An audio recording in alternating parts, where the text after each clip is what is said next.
our next topic here. What expectations should we have from our MVP? What's it going to provide for us as part of our product journey? So I like to think about an MVP as the first investment that we're going to make. And most importantly, it's the minimal investment that allows for maximum feedback on our product idea. And I think the term investment is really important here because just like any investment, there's no guarantee that this investment is going to pay off. We're making a bet. We're going to invest in this idea. We're going to invest in this product as part of our business. And we want to see how will this pay off. And it pays off in terms of feedback. So right now, when we think about an MVP, we're not going to build this version of the product to get paid for it in dollars. We're going to get paid in terms of feedback from many different types of customers. One of those types of feedback is going to let us know, are we on the right track? Do we have the right requirements? And are we talking to the right type of customers? Most importantly, are we talking to the right types of users? And as we test our ideas and as we iterate on a product, we're going to tune in, we're going to get dialed in to what are the requirements for our users, who's going to buy it, who's going to become our customers. More importantly, we're going to start to understand their willingness to pay for this solution. We're going to be testing out different price points. We're going to be asking the question, if we were able to build these requirements, would you pay for this version of the product? And what they're going to be paying for us right now is they're going to be paying us in terms of feedback and their time and effort in working with us on nailing down the right requirements.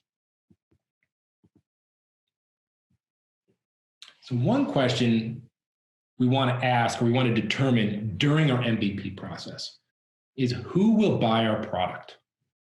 This also sounds self-explanatory. It sounds, who's going to buy the product? Well, the customer is going to buy the product. Well, there's really two types of products that we can build. We can either build consumer technology or we can buy enterprise technology. And consumer tech is what most of us are used to.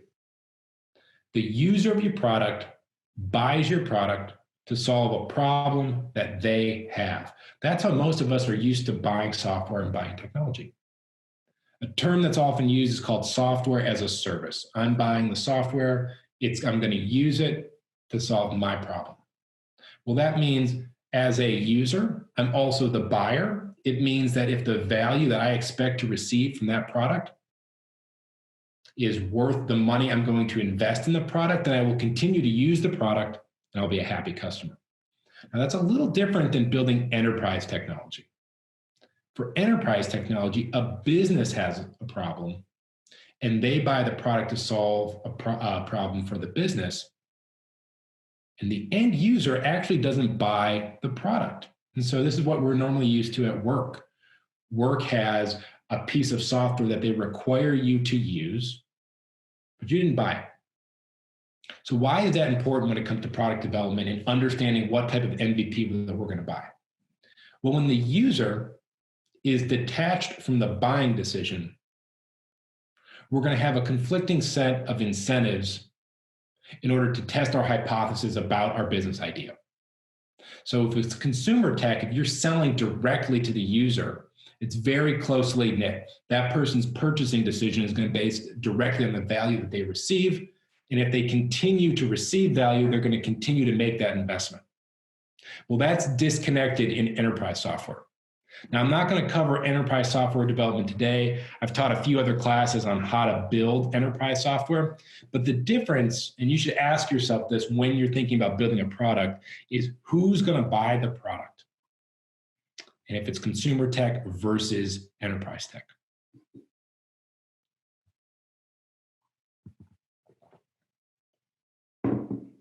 So we talked about what some of the expectations are from our MVP. What are some things that we're not expecting? So an MVP is not, first and foremost, a product we're going to sell yet. we're not worried about selling it.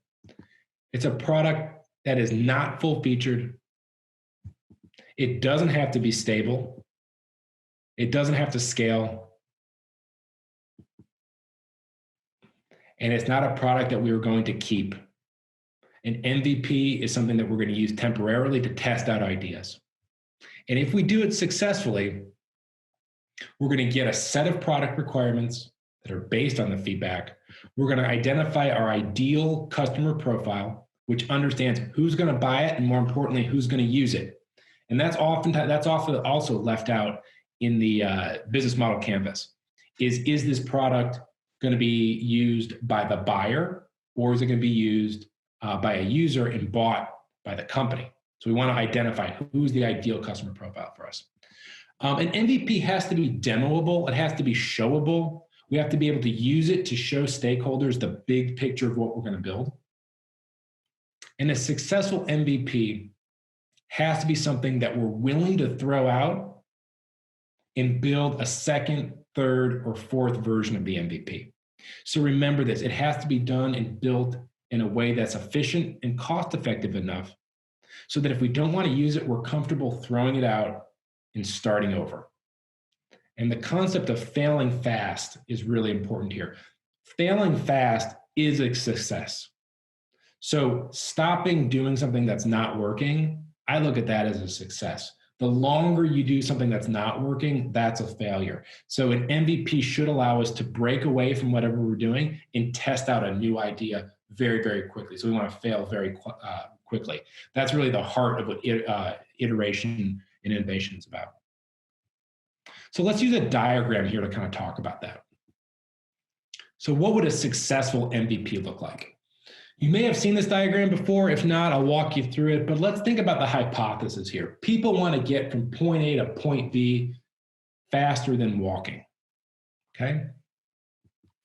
The top line shows you a way not to build an MVP, and the bottom shows us what an MVP could look like. Now let's walk through it real quick. On the top, we're building a car.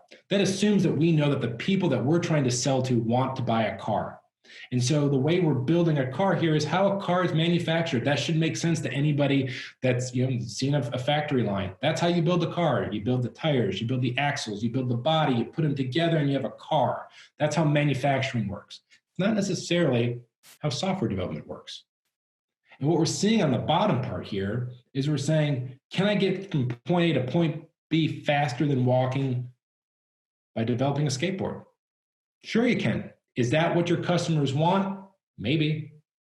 What about a scooter? What about a bike? What about a motorcycle and then eventually a car? Now, the key takeaway from this is that all of these points of iteration all represent something that could be a viable product if you understand the ideal customer profile and you're solving that target market's needs. And so if you start with the skateboard and the requirements around a skateboard and you're talking to people who are interested in buying what appears to be a skateboard, you can stop there. You're done. There's a lot of very successful skateboard companies.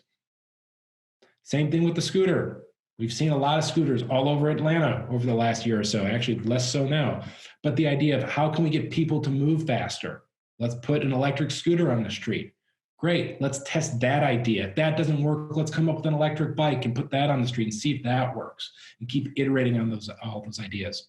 So at every step in this journey, what we're doing is we're testing a hypothesis against an ideal customer profile, many different customer segments.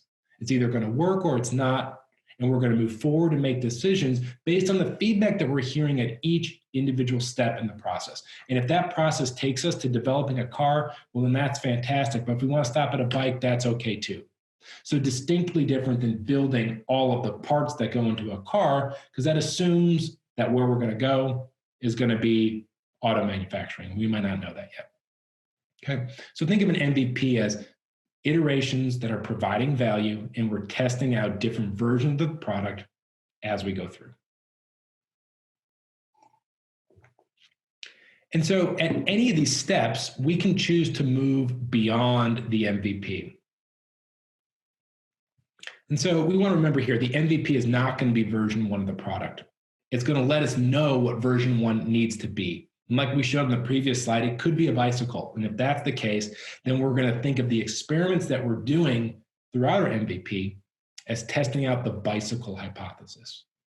Maybe that doesn't work. Maybe what we're really seeing is people need to go off-road and they need to have more people on, in which case you're going to say the hypothesis of the bicycle is not going to work. We need to add more seats and add a cover. Maybe it becomes a car. So we're going to keep testing it. But maybe what they want is they want a way to individually ride outside by themselves. Well, that could be a bicycle. So that MVP is an experiment that we're investing in. Okay. An MVP, when we move beyond it, that MVP period, it should have a budget and a time frame. And that time frame is not indefinite. It needs to be boxed in terms of iterations. We're going to develop a concept. Maybe it's the skateboard. Maybe we're going to move on to the bicycle. And for a period of time, we're going to test that hypothesis with multiple different customer segments. And we're going to iterate in that box until we're out of time and we're out of money. And then we can answer the following questions. When to move beyond an MVP? Do we know who will buy the product? Do we have a good understanding of who's going to use the product?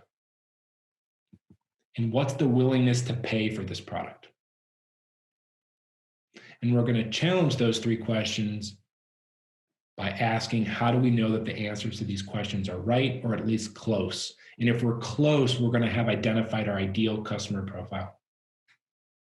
And so, like we showed with the skateboard and the bicycle and the motorcycle and the car, all of those have potential ideal customer profiles. But who are you talking to? Who's going to have the highest willingness to pay? And who has the biggest problem to solve? And once we've identified that, we want to move beyond an MVP. So an MVP is something that's going to be temporary.